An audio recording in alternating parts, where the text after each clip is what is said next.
गुलाबजाम हा असा एक पदार्थ आहे जो ऐकताच किंवा पाहताच सर्वांच्या तोंडाला पाणी सुटतं. कधी-कधी तर गुलाबजाम खाण्याची भरपूर अशी क्रेव्हिंग होते, म्हणजे इच्छा होते. परंतु गुलाबजामुन आपण नेहमी तर करत नाही, कारण घरामध्ये साहित्य नसतं किंवा आणखी काही कारण असतं. अशा वेळी काय बरं करावं? तर हा बनवावा गुलाबजाम केक. नमस्कार, मी ज्योती, आपलं ज्योती पटेकर किचनमध्ये अगदी मनापासून स्वागत करीत आहे. गुलाबजाम केक बनवण्यासाठी आपण अर्धा कप साखर घेतलेली आहे. अर्धा कप मी इथे दही घेतलेलं आहे. ताजं घरचं दही आहे. दही आंबट वगैरे अजिबात घेऊ नका. त्यानंतर पाव कप मी इथे शुद्ध तूप घेतलेलं आहे, म्हणजे साजूक तूप घेतलेलं आहे. त्यानंतर अर्धा कप मी इथे मिल्क पावडर घेतलेली आहे आणि 1 कप रवा घेतलेला आहे.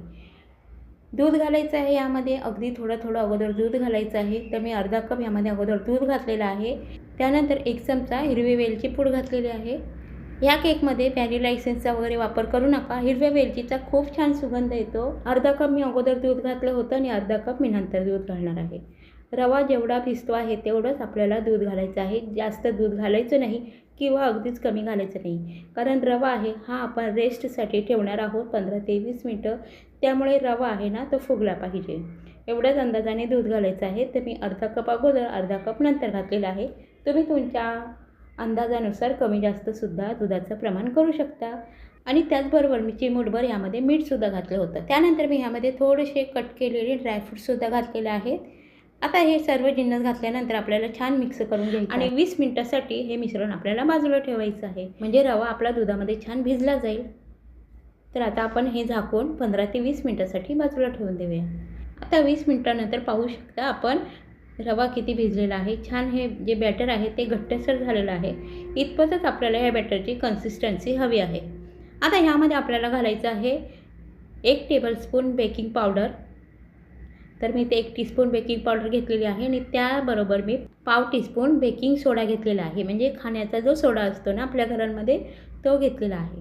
हे दोन्ही जिन्नस घालून आपल्याला हे बॅटर आहे ते छान मिक्स करून घ्यायचं आहे. हे बॅटर जे आहे ते छान मिक्स झालं की आपण केक बेक करणार आहोत. परंतु आज आपण केक टीनचा किंवा पातेल्याचा वापर नाही करणार, तर अशा वाट्यांमध्ये आज आपण केक बनवणार आहोत. थोडंसं मी गव्हाच्या पिठाने या वाट्यांना अशा पद्धतीने डस्ट करून घेतलेलं आहे. तुम्ही इथे तूपसुद्धा लावू शकता या वाट्यांना, परंतु मी आतून फक्त गव्हाच्या पिठाने थोडंसं असं पुसून घेतलेलं आहे.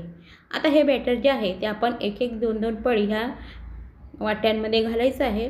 म्हणजे वाट्या आपल्याला अर्ध्याच भरायच्या आहे, कारण नंतर वाट्यामधला जो केक आहे तो फुलणार आहे, त्यामुळे तो केक ओव्हरफ्लो होऊ शकतो. त्यामुळे अगोदर आपण वाट्या अर्ध्याच भरायच्या आहेत. हे केक भाजण्यासाठी मी इथे कढई घेतलेली आहे आणि त्यामध्ये अशा पद्धतीने प्लेट ठेवलेली आहे.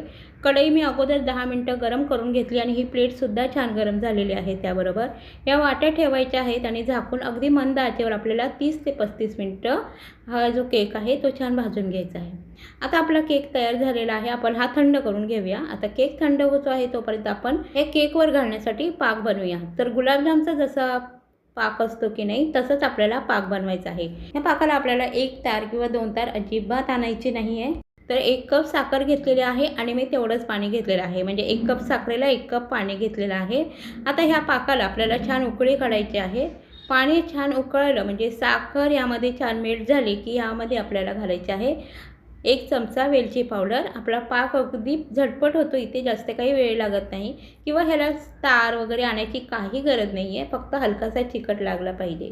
1 चमचा वेलची पावडर घालून छान मिक्स करायचं आणि हा गॅस बंद करायचा आणि हा पाक आपल्याला थोडासा कोमट करून घ्यायचा. पूर्ण थंड करायचा नाही. पूर्ण थंड झाला तर केकमध्ये ॲब्झॉर्बच होणार नाही. तर कोमट होईपर्यंतच आपल्याला पाक हा ठेवायचा आहे आणि त्यानंतर मग केकवर घालायचा आहे.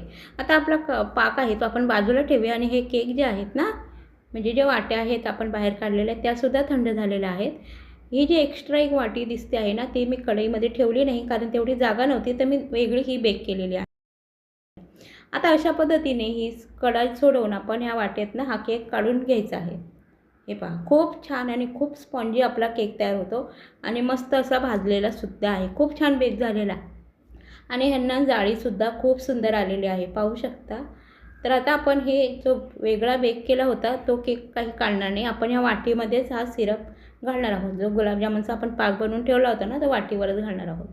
आता आपण जे वेगळे कढईमध्ये बेक केले होते केक ना, त्यावर आपण हा गुलाबजामचा पाक घालायचा आहे.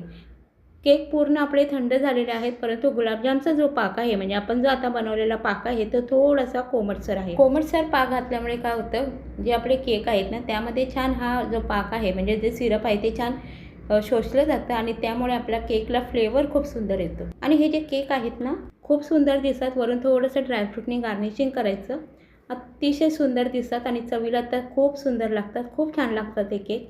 आता हा जो केक आहे मी अगोदर तुम्हाला सांगितलं होतं ना वेगळा मी जो बेक केला होता त्यावर आपण असा हा पाक घालायचा आहे.